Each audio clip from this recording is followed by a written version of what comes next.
Wow, it's such an amazing feeling to be here on stage for the first time with you guys. I think starting last in the second day is not helping much, but it is what it is. So without further ado, I'm going to start by introducing ourselves.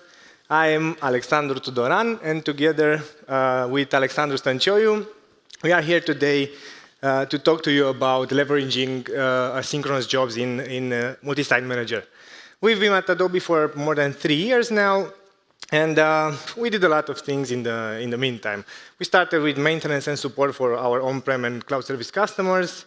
Then we moved to implementing headless APIs for launches and MSM.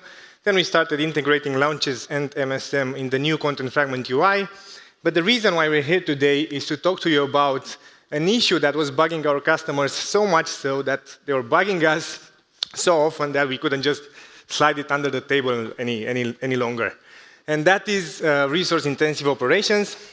And I'm pretty sure you guys have heard of them and played with them in the past. But I'm going to do a quick refreshment. When we're looking at MSM, we're talking about the create live copy operation, which allows you to create a copy of your content from a parent site, and the rollout operation, which allows you to keep the content in sync. You can keep in sync partial content or complete content, and you can have one or multiple live copies from your parent site. And when we're talking about launches, when we want to launch a campaign, we pretty much create a launch, which is, again, a copy of the content. We prepare for the campaign, maybe a Black Friday or something like that. If we missed something, we can rebase it with the rebase operation, and when we're ready to start the campaign and go live, we can do the promote operation. And as the customer's content started to increase a lot, so did the time of these operations. And I'm going to tell you how everything started initially, because as the content grew, creating a live copy started to feel like you are creating one for China. People would be stuck looking at the dialog screen, waiting for it to finish. They would have little to none visibility into the process because they didn't know whether the operation finishes and when it would finish. They can, of course, refresh the current page, but until the operation would finish, they had no idea whether the operation would finish successfully or not. They could even go and check the logs of the application, but that's not really good. And on top of that, for the cloud service customers, after 30 seconds, they would get a CDN timeout, and they would see a generic error on the screen, and they wouldn't even know whether they did something wrong when they created the operation, whether there's something wrong with their content, whether something happened with the database or anything else in between. So obviously, it's not a great framework to use when you're thinking about long-running operations. And we started to think of ways on how to move this framework to an asynchronous framework. And we've seen that in AEM, there's already an initiative ongoing with Granite Async Jobs, which we also participated and committed. And it's so nice to see that Tomasz and Christian also used, because it's based on Sling Jobs, it's so nice to see that there's already some other people that are developing on the same Sling Jobs that we did. So pretty much we had the same ideas. The main features that we have in the Granite Async Jobs is that we have a generic servlet that we can easily extend and implement. You pretty much have to define a queue topic name, and you have to define your own executor that you want to start a job with whatever custom job you want to do. You have some path barricading service that allows you to pretty much block a path from being run with a parallel job to avoid any oak conflicts and something like that. This has been introduced a little bit later because we noticed some issues. It also allows us to split the business logic into multiple steps, and you can even have a master job that can spawn concurrent small child jobs. So with this, we would have full life cycle management for the job. You can see status, you can see the logs, you can track the progress, and you can even retry the job in case the job fails. So we even have a jobs monitor UI in which you can see your job, who started it, what parameters were used, when it starts, whether it's still running or not, some various logs that you might want to add, and the steps of the job. So The customers were not yet happy because even though we fixed the visibility problem that they had, we didn't fix the timing that these operations would take. And the main challenge was that initially, when we implemented it in the first iteration, we used only one stop. You can see on the bottom right of the screen. And one step means that you have only one big transaction that commits at the end. And this big transaction, as you guys well know, is like a double-edged sword, because on one hand, you have all your content in one place, and if something goes wrong with a job, you can see that everything is reverted perfectly fine. The customers wouldn't have to worry that they would find their content lingering, that they would have to go and manually delete something from somewhere. But also, as the content kept increasing and increasing, these big transactions started to fail more often than it was good for the business. And I'm going to tell you a little bit of the, let's call them bad habits that our customers used to do during one operation that would take a little bit more time. And let's imagine we have a content editor that goes to work, starts a create live copy job, and then goes to have some lunch. And his colleague comes and starts editing some subtree of that site that he wants to create a live copy. And he maybe moves some pages around, renames some pages, maybe deletes some. And when that operation would hit that subtree, the operation, of course, would fail due to some O conflicts because it couldn't find the content that it was looking for anymore. And another use case would be that our customers have some custom workflows and live actions. And maybe you start a live copy job. You have custom workflows that moves and deletes some pages because you don't need them anymore in the parent side. But then your colleague comes and queues another job to create a live copy from the initial side. And you can see where this is going. Apart from that, the Kubernetes nature of spinning up pods and restarting them also doesn't help. And when I'm talking about this, these operations started to take from 1 hour maximum in the past few years to even 8 and 9 hours. And the probability of catching infrastructure updates or pod recycling during a job started to increase so much that we couldn't just look at them and do nothing.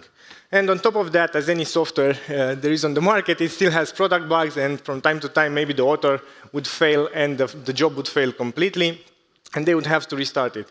So if you can imagine a scenario that you go to work in the first day, you start a job to create a live copy that you want to go live with, it fails due to some conflict. Then the pods recycle in the next day, and then there's a product bug in the third day. You can even start booking a holiday and come back before the live copy would be created. Next, I'm going to talk about the customer use case.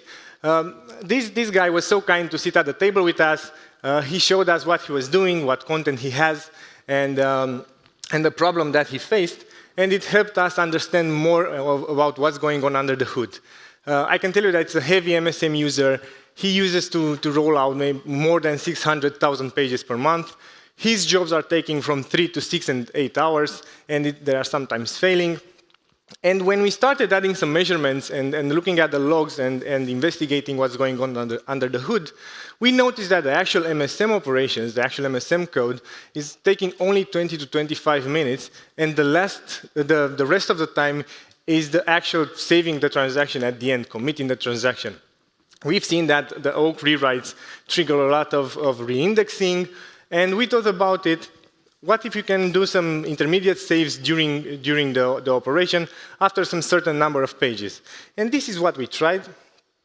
And we noticed that the time was reduced from 6 hours to 1.5 hours. And then I think that's pretty good.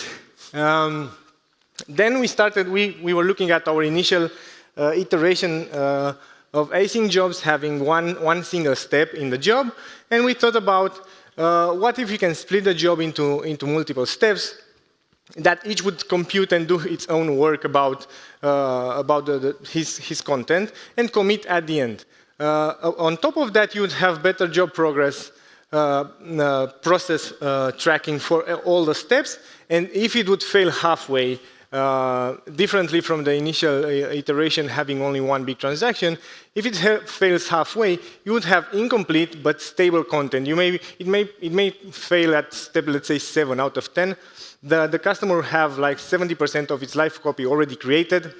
They don't have to start the job all over again, wait 8 hours to do it, and come back and maybe retry in case it fails. They can retry from step 8 out of 10, and that's perfectly fine.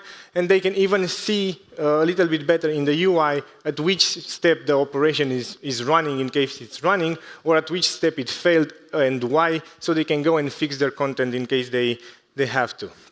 And to put it into perspective, we started doing some tests with the customer content initially without having any intermittent commits. And initially, it was looking something like that.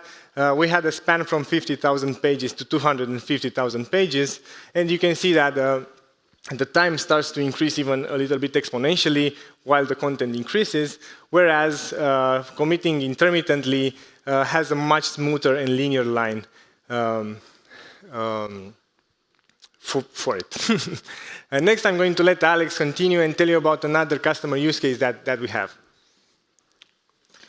Okay, thank you. So the second use case that we want to talk about is for launches for content fragments, which is still a resource-intensive operation, and it is similar to MSM in the sense that it has the same challenge of handling large amount of content fragments, which are now content fragments instead of pages that are put inside copied inside the launch instead of live copy.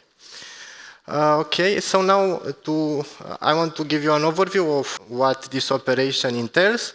So firstly, for historical reasons, we create a root launch page.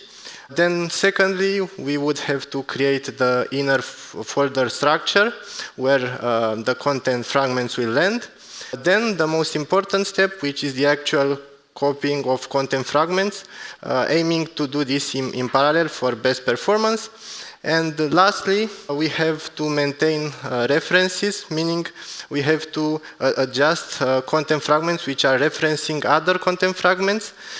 So we have to add the prefix of the launch to those references in order to have all these content fragments on the same domain.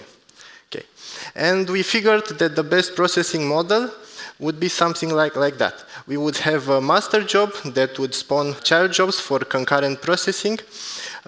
Here we could set the parallelization, the max parallel number, which can be larger than the number of pods to benefit from. And each child job would batch optimized number of content fragments inside that would copy, and we would have to balance between the number of commits that we are doing and the commit duration. Okay, so here are some performance testing results that we obtained after each iterative improvement step.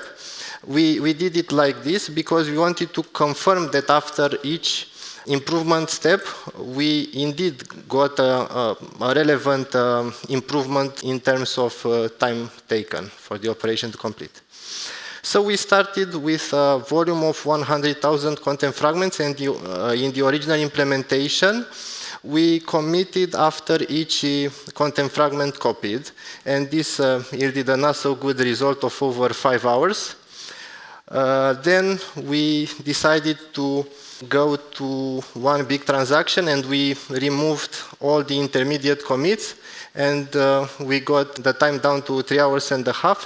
And you might wonder, why is this? Because for the MSM, we added intermittent commits in order to reduce, to improve the performance. And I'd say that this is not that relevant because neither of these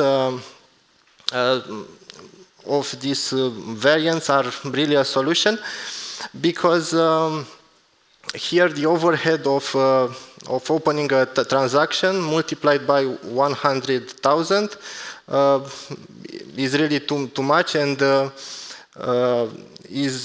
takes more than committing a single transaction at the end. So the third iterative step was to add batching to implement the processing model that we talked about. And we chose a batch size of 1,000 after testing, and we got the time down to 2 hours and 20 minutes. Then we thought we could benefit from a larger network bandwidth and faster writes, so we upgraded to the next tier of MongoDB, and we got the time down to 1 hour and 40 minutes.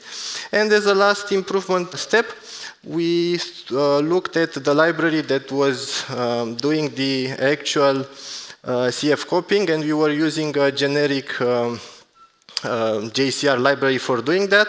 And when we tried to switch to a more specialized library for copying content fragments, we got to a final result that we were satisfied with of 1 hour and 10 minutes. Okay? And in the last section, we want to show how easy it is to implement a custom Sling job. But firstly, let's take a look at the architecture.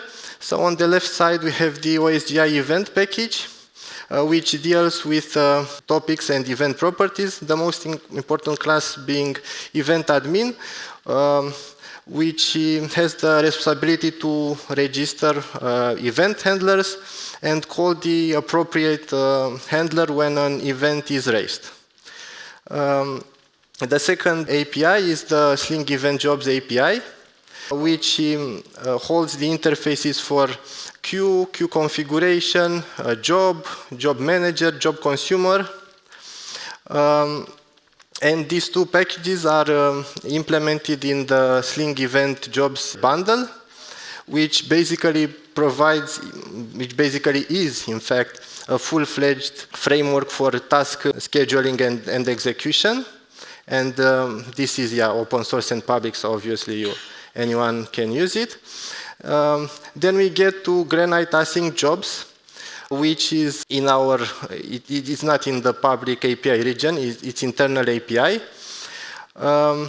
And the reason for this is that we want to preserve our ability to make code changes and not cause problems when doing upgrades on cloud service.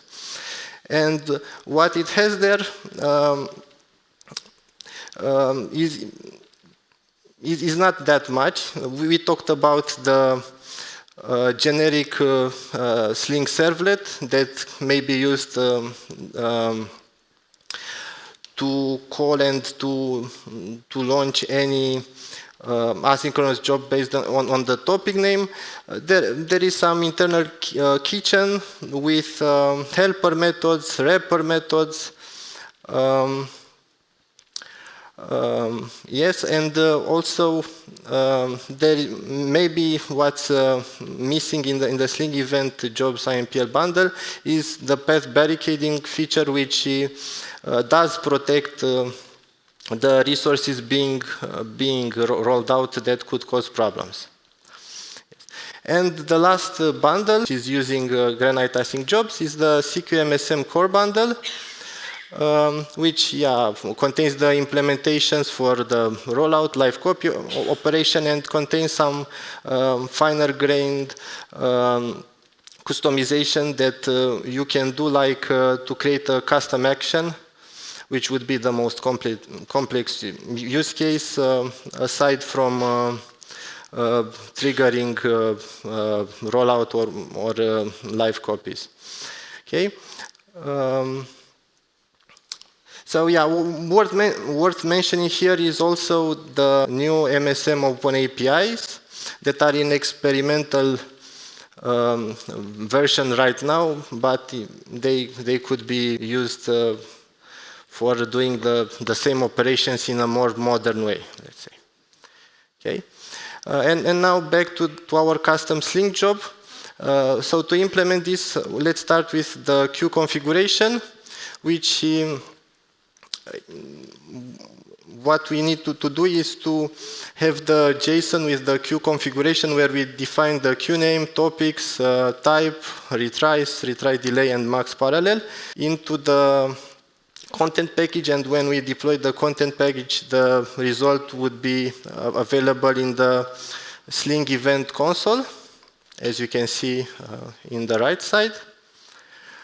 Then we would need to implement job consumers, which is an OSGI component which takes as properties the topic name and the queue name. The class implements the job consumer interface, which needs to override the process method, receiving the job as an argument. It retrieves the payload, which is a job property, does some work, and can return a specific job result. OK in case it is successful, and failed in case an exception was thrown. Then we have lastly, we have the logic for triggering jobs, in which we reference the job manager, and we have this method which creates the job based on the queue topic and sets the properties. We only have one, the payload, which is put inside a map, and the add method is called. So these three components are enough for Sling Event Jobs API to schedule and eventually run your custom async job. And here are some references where you can find more information about MSM, asynchronous jobs, and Apache Sling eventing. And now we can answer your questions. Okay. Thank you. Welcome. So how was your feeling your first time at AdaptTo? Not great, not terrible. That's good to start. Yeah. Not bad, not good. It was really good from my perspective. Thank you. Awesome. So we can jump right into the questions. You have a couple which are pretty highly voted. First one is about the APIs for Granite async jobs. Do you plan to open it up like as part of Java doc, or? If there's enough traction for that, yeah, we might.